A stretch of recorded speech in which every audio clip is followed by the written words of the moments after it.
David in Oklahoma. You got a Lexus 3X RX 300, windows open if a lightning strikes. You got to be kidding me. What can I do for you? Well, what I've got is a 99 RX 300. Right. And the first time this happened, I thought I was losing my mind. It was raining. My kids and I went into a pizza place to have some dinner, and it just came up a torrential downpour, and we came back out, and all the windows were exactly the same amount lowered, and the sunroof was about the same amount, about halfway. Right. Every piece of glass was halfway open.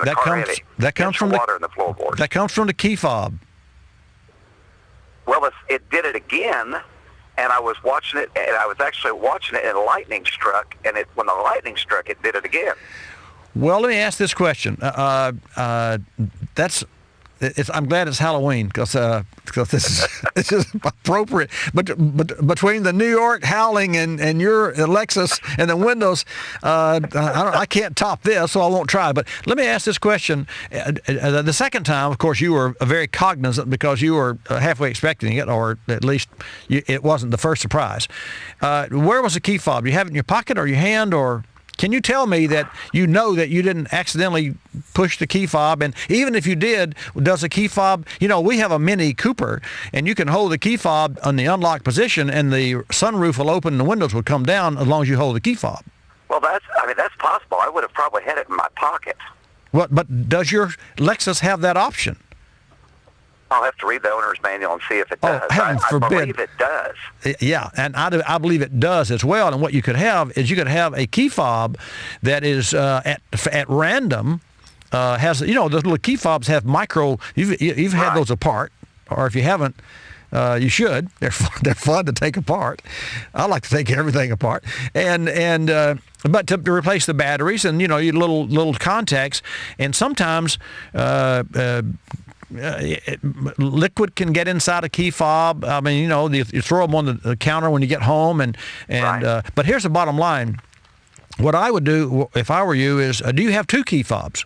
Yes. Then the one that you normally use, put it on the shelf at home and start carrying the other one. Okay. And if that doesn't happen again, if it happens again, then we know it's not the key fob.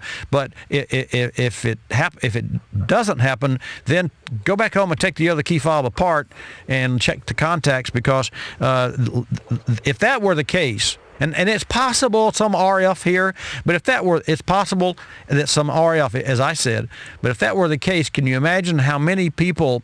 I mean, it's like you at an airport and the lightning strikes and oh, right. Oh, right. Exactly. Can you imagine? Yeah. Can you imagine how many owners would come out after being gone out of town for a week?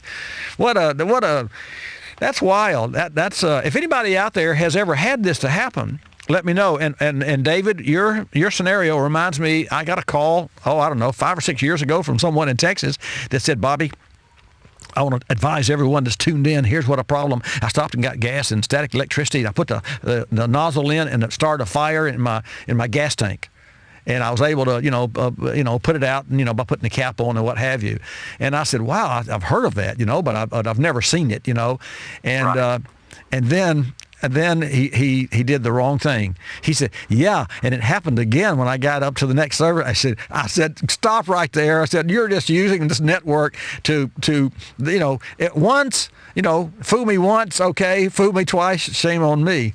You know the deal. But hey, thanks for your call, and keep me posted, really. Thanks, Bobby. Thank you, David.